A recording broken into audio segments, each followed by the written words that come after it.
मधुबन के बाबा, मधुबन के बाबा मुरली वाले, आपका क्या कहना, आपका क्या कहना। ओम शांति। आज 8 सितंबर 2022 के साकार मधुर महावाक्य है। आज मीठे मीठे बाप दादा बोले, मीठे बच्चे, तुम्हारा पुराना दुश्मन रावण है। तुम्हारी लड़ाई बड़ी खौफनाक है। तुम जितना एक के साथ योग लगाएंगे उतना दुश्मन पर जीत पाने का बल मिलेगा। बाबा ने कहा, मीठे बच्चे, तुम्हारा पुराना दुश्मन रावण है। तुम्हारी लड़ाई बड़ी खौफनाक है।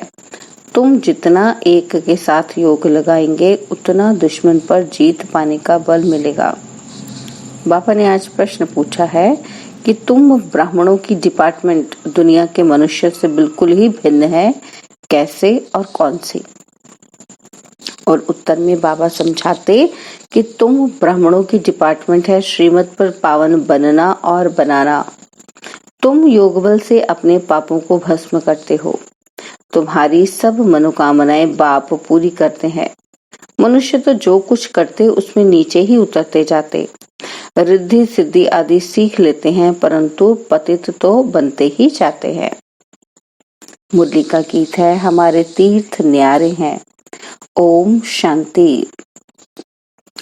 इस पुरानी दुनिया में रहते हुए तुम बच्चों का इस पुरानी दुनिया से कोई नाता नहीं रहा है। तुम नई दुनिया के लिए पुरुषार्थ कर रहे हो। बेहद के बाप से वर्षा लेने जब तक स्थापना हो तब तक भल पुरानी दुनिया में बैठे हैं, परंतु तुम्हारा सारा ध्यान स्वर्ग की सच्ची कमाई तरफ है। विनाश तो होना ही है। आसार ऐसे देखने में आते हैं। यह भी जानते हो कि इस रुद्र ज्ञान यज्ञ से विनाश ज्वाला निकली है। जरूर हमारे अथवा भारत के कल्याण के लिए यह महाभारत लड़ाई लगनी है। अभी वास्तव में तुम किसी से लड़ाई नहीं करते हो। तुम तो डबल अहिंसक हो। तुम्हारे पास न काम की न क्रोध की हिंसा है। मुख्य हिंसा काम की कही जाती है। यह तो है ही पतित दुनिया। किस कारण पतित बने हो? विकार के कारण। यह काम विकार आदि मध्य अंत दुख देता है। क्रोध के लिए नहीं कहा जाता। अपवित्रता और पवित्रता की बात है। काम ही सबको धोखा देता है। इस काम पर ही अबलाओं पर अत्याचार होते हैं।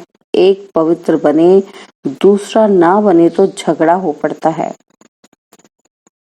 बाबा कहते हैं कि दोनों को प्रतिज्ञा करनी है कि ज्ञान चिता पर बैठने की। वह काम चिता पर बिठाते हैं, बाप वह सौदा कैंसिल कराते हैं। अब पवित्र दुनिया स्थापन होती है तो वह सौदा कैंसिल करना पड़े। ज्ञान चिता पर बैठने से पवित्र बन पवित्र दुनिया के मालिक बनेंगे। तुम्हारी भी लड़ाई है। उस बाहुबल की लड़ाई से वास्तव में तुम्हारी लड़ाई बड़ी खौफनाक है, क्योंकि रावण तुम्हारा बहुत पुराना दुश्मन है। उस पर जीत पानी है। जितना एक के साथ बुद्धि योग लगाएंगे तो बल मिलेगा। सारा मदार है श्रीमत पर चलने का। श्रीमत कहती है कि गृहस्थ व्यवहार में रहते सर्वगुण संपन्न 16 कला संपूर्ण बनना है। आत्मा को ही बनना है। आत्मा 16 कला संपूर्ण थी। अब वह 84 जन्म लेते लेते नीचे उतरती है। जरूर बच्चे जानते हैं देवी देवताओं का राज्य था। राम राज्य स्थापन हुआ। राम नाम रख दिया है। वास्तव में नाम शिव है। शिवाय नमः कहते हैं, रामाय नमः नहीं कहते हैं। शिव बाबा अक्षर बहुत राइट है। राम को बाबा को कहते नहीं, शिव को बाबा कहते हैं। राम यानी परमपिता परमात्मा, न कि रघुपति राघव राजा राम। मनुष्य जो सुनते वह बोलते जाते हैं। अब सिवाय तुम बच्चों के और कोई को भी परमपिता परमात्मा के साथ यथार्थ योग नहीं लगाते हैं। वह तो समझते हैं कि परमात्मा तो ब्रह्म ज्योति स्वरूप है, नाम रूप से न्यारा है। अगर ब्रह्म कहते तो भी नाम तो हो गया ना। कुछ भी समझते नहीं। बाप कहते हैं कि मैं ज्ञान का सागर हूँ। मैं अति सूक्ष्म हूँ। इससे सूक्ष्म कोई चीज होती नहीं। अति सूक्ष्म है जैसे झाड़ का बीज सूक्ष्म होता है, देखने में कितना छोटा है, मनुष्य सृष्टि का बीज तो सबसे सूक्ष्म है, सबसे छोटी खसखस होती है, बहुत पतली होती है। उनके झाड़ बहुत बड़े बड़े होते हैं, तो परमपिता परमात्मा तो उनसे भी अति सूक्ष्म बिंदी है। बाप कहते हैं कि मैं जो हूँ, जैसा हूँ, इस रीति तुम्हारे में भी नंबरवार जानते हैं। कोटों में कोई ही इस राज को समझते हैं। शिव बाबा जैसी महिमा और कोई भी मनुष्य आत्मा की हो नहीं सकती। कैसे आकर पतित दुनिया को पावन बनाते हैं, सम्मुख आकर बच्चों को पढ़ाते हैं। कुछ भी जानते नहीं, ना मुझे जानते, ना चक्र को जानते हैं। अभी तुम नंबरवार पुरुषार्थ अनुसार जानते हो। तुम्हारा इस पुरानी दुनिया की बातों से ताल्लुक नहीं है। मनुष्य तो घोर अंधियारे में है, उनका तो धंधा ही है अपना, तुम्हारा धंधा अपना है। तुम हो गए गुप्त योग बल की सेना और वह है बाहुबल की सेना। उनको तुम जानते हो, तुमको कोई नहीं जानते। वो लोग स्टार पर जाने की कोशिश करते हैं, देखा है तो समझते हैं कि हम क्यों नहीं जा सकते, हम समुद्र का अंत क्यों नहीं पा सकते, इसलिए पुरुषार्थ करते हैं। बाकी जो इन आंखों से नहीं देखा जा सकता, उनका पुरुषार्थ कर नहीं सकते। उनकी बुद्धि में तो स्थूल चीजें आती हैं, उनके लिए पुरुषार्थ करते हैं। सूक्ष्म से सूक्ष्म परमात्मा को तो जानते ही नहीं है। खुद ही आकर बच्चों को अपना परिचय देते हैं। तुमने चित्र बड़ा ज्योतिर्लिंगम बनाया है, तो तुम्हारी बुद्धि में भी वह आता है। बाप बच्चों को समझाते रहते हैं कि जैसे बाप की गतमत न्यारी है, वैसे तुम्हारी सदगति की मत सारी दुनिया से न्यारी है। तुम्हारा और कोई बात से ताल्लुक नहीं है। तुम सच्चे ब्राह्मण बने हो। ब्राह्मणों का विस्तार तो कुछ है नहीं। वो ब्राह्मण लोग कहेंगे कि हम ब्रह्मा की औलाद हैं। ब्रह्मा तो हुआ प्रजापिता, उनका बाप कौन, वह तो कोई जानते नहीं। वह तो त्रिमूर्ति ब्रह्मा कह देते हैं। ब्रह्मा के 3 रूप कैसे हो सकते? यह तो 3 देवताएं हैं, तीनों की एक्टिविटी अलग है। रचयिता तो एक ही शिव है, हम सब उनकी रचना वहां रहने वाली हैं। ऊंच ते ऊंच बाप ही सुप्रीम सोल है। सुप्रीम सोल एक निराकार बाप को कहा जाता है। ऐसे नहीं कि वह भी निराकार परमात्मा और हम आत्माएं भी निराकार, सब एक ही हैं, सब उनके ही रूप हैं। नहीं, बाप अलग है, बच्चे अलग हैं। तुमको बाप ने नॉलेज दी है, शास्त्र में तो ये बातें हैं ही नहीं कि ब्रह्मावंशी ब्राह्मणों को परमपिता परमात्मा बैठ पढ़ाते हैं। परमात्मा ने आकर ये ब्रह्मा मुखवंशावली रची है। जब चक्र पूरा हो, संगम होता है, तो बाप आकर पतित दुनिया की अंत और पावन दुनिया की आदि करते हैं। तो जरूर संगम पर ही आना पड़े। पावन बनने में टाइम लगता है। आधा कल्प से सिर पर पापों का बोझा है। योग अग्नि से जो आत्माओं में खाद पड़ी है, वह निकलती है। तुमको सतोप्रधान बनना है। हम जो पतित बने हैं, याद से ही पावन बनते जाएंगे। कितना सहज है।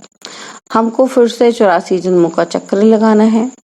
बच्चों को ये नॉलेज मिली है। बाप भी कहते हैं कि हम तुमको फिर से राजयोग सिखलाने आए हैं। बाप वर्षा देते हैं, रावण श्राप देते हैं। यह बाप ही बैठ समझाते हैं। इस समय बाप आकर सब मनोकामनाएं पूरी करते हैं। अशुभ कामनाएं तो माया पूरी करती है। आजकल रिद्धि सिद्धि वाले बहुत पैसा कमाते हैं, वह कामनाएं माया पूरी करती है। उनकी भी किताब आदि होती है। तुमको तो कोई किताब नहीं, शास्त्र आदि नहीं पढ़ना है। तुम्हें बाप की श्रीमत है कि बच्चे पावन बनो और पावन बनाओ। तुम्हें कभी पतित नहीं बनना है। तुम्हारी ये डिपार्टमेंट ही अलग है। कल्प पहले जो आकर ब्राह्मण बने होंगे, वही पुरुषार्थ करेंगे। देवताओं का देखो कैसा सैपलिंग लग रहा है। ब्राह्मण बनते जाते हैं। जो थोड़ा भी सुनकर जाते हैं तो प्रजा में आ जाएंगे, राजधानी में आ जाएंगे ना। मौत सामने खड़ा है। खिटपिट थोड़ा जोर भी बढ़ सकती है, बंद भी हो सकती है। बुद्धि कहती है कि अर्जुन अभी थोड़ा देरी है। राजधानी अभी कहाँ स्थापन हुई है। राजाओं, सन्यासियों आदियों को अर्जुन ज्ञान कहाँ दिया है। विवेक कहता है कि विनाश में थोड़ा देरी है, बाकी रिहर्सल होती रहेगी।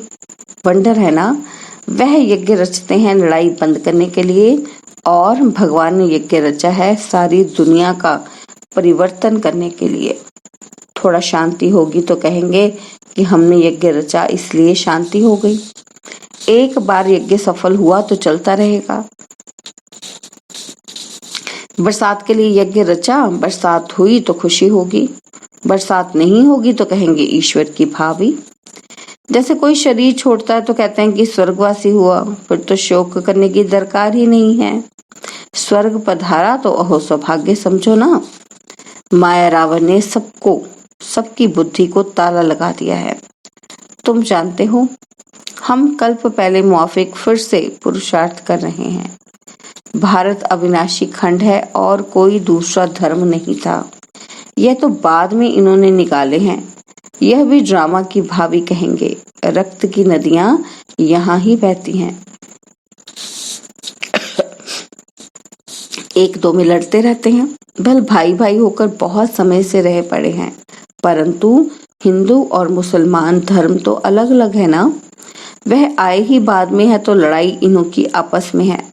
तुम्हारा इससे कोई ताल्लुक नहीं है। तुमको अपनी सर्विस में तत्पर रहना है। सिर्फ 3 पैर पृथ्वी ले यह रूहानी हॉस्पिटल खोलना है, फिर धीरे धीरे वृद्धि होती जाएगी। बूंद बूंद से तालाब ऐसे होगा ना। घर में भी यह चित्र रखो। बेहद के पाप से 21 जन्मों का वर्षा कैसे पा सकते हैं? आओ तो समझाएं। मौत तो सामने खड़ा है। अब सिर्फ बेहद के बाप और वर्षे को याद करो। इनको मृत्युलोक कहा जाता है। बाप कहते हैं मुझे याद करो तो मैं तुमको साथ ले जाऊंगा। तब तो कहते हैं ना कि मैं कालों का काल महाकाल हूँ। अकाल तख्त है ना, तुम अकाल आत्मा हो। बच्चे समझते हैं कि हम इस दुनिया से बिल्कुल न्यारे हैं। यहाँ पढ़ाने वाला विचित्र है। आत्माओं से बात करते हैं। आत्मा ही सुनती है, आत्मा ही इस मुख द्वारा सुना रही है, आत्मा इन कानों द्वारा सुन रही है। हम आत्मा इस शरीर से यह करते हैं। आत्मा को रसना मिलती है। आत्मा ही कहती है ये मीठा है, ये खट्टा है। आत्मा में ही संस्कार रहते हैं। आत्माओं को बाप कहते हैं कि अब घर वापस जाना है। तुमने 84 जन्म लिए हैं, अब यह शरीर छोड़ना है। इनसे ममत्व निकालना है। सर्प भी ममत्व नहीं रखता है। पुरानी खल छोड़ नई ले लेते हैं। तुम्हारी भी ये पुरानी खल है, इसको ऐसे ही छोड़ देना है। भ्रमरी का भी मिसाल तुम्हारे से लगता है। वास्तव में सन्यासी ये मिसाल दे नहीं सकते। इस पतित दुनिया में सब विकारी कीड़े हैं। तुम ब्राह्मणियां उनको भू कर पति से पावन बनाती हो। कहती हो शिव बाबा को याद करो। मनुष्य को देवता बनाने की जादूगरी है। जादूगर, सौदागर, रत्नागर, ये सब उनके नाम हैं। अच्छा, बच्चों को समझाते तो बहुत हैं, फिर भी कहते हैं कि बाप और वर्षे को याद करो। बाप कहते हैं कि अगर तुम एक बार मुझ पर बलिहार जाएंगे तो मैं 21 बार तुम पर बलिहार जाऊंगा। यह सौदा तो अच्छा है ना। शिव बाबा तो दाता है। तुमको युक्ति बतलाएंगे कि ममत्व कैसे निकालो। ग्रस्त व्यवहार में रहते श्रीमत पर चलो। इसमें पवित्रता है फर्स्ट। ये रूहानी यात्रा है। सारा मदार यात्रा पर है। मनुष्य तो ढेर के ढेर जिस्मानी यात्राएं करते रहते हैं। तुम्हारी एक ही रूहानी यात्रा है जो रूह बैठ रूहों को सिखलाते हैं। इसमें सारी बुद्धि की बात है। तुम बच्चों के पास दुख आ नहीं सकता। तुम जानते हो इतना बड़ा विनाश हमारे यहाँ है, तो तुम्हें अंदर में दुख नहीं आ सकता। अगर आता है तो कच्चे हैं, ज्ञान की पूरी अवस्था नहीं है। अच्छा, मीठे मीठे सिकिलदे बच्चों प्रति माता पिता बाप दादा का याद प्यार और गुड मॉर्निंग। रूहानी बाप की रूहानी बच्चों को नमस्ते। हम रूहानी बच्चों की रूहानी बाप दादाजी को दिलवा जान सिकवा प्रेम से नमस्ते। ओम शांति। प्यारे बाबा, मीठे बाबा, मेरे बाबा, शुक्रिया बाबा, शुक्रिया बाबा, शुक्रिया बाबा। धारणा के लिए मुख्य सार है। पहला पॉइंट है, शरीर रूपी पुरानी खाल से ममत्व निकाल देना है। बुद्धि से रूहानी यात्रा पर तत्पर रहना है। और सेकंड, पुरानी दुनिया की किसी भी बात से ताल्लुक ना रख ज्ञान चिता पर बैठ पावन बन बाप से पूरा वर्षा लेना है।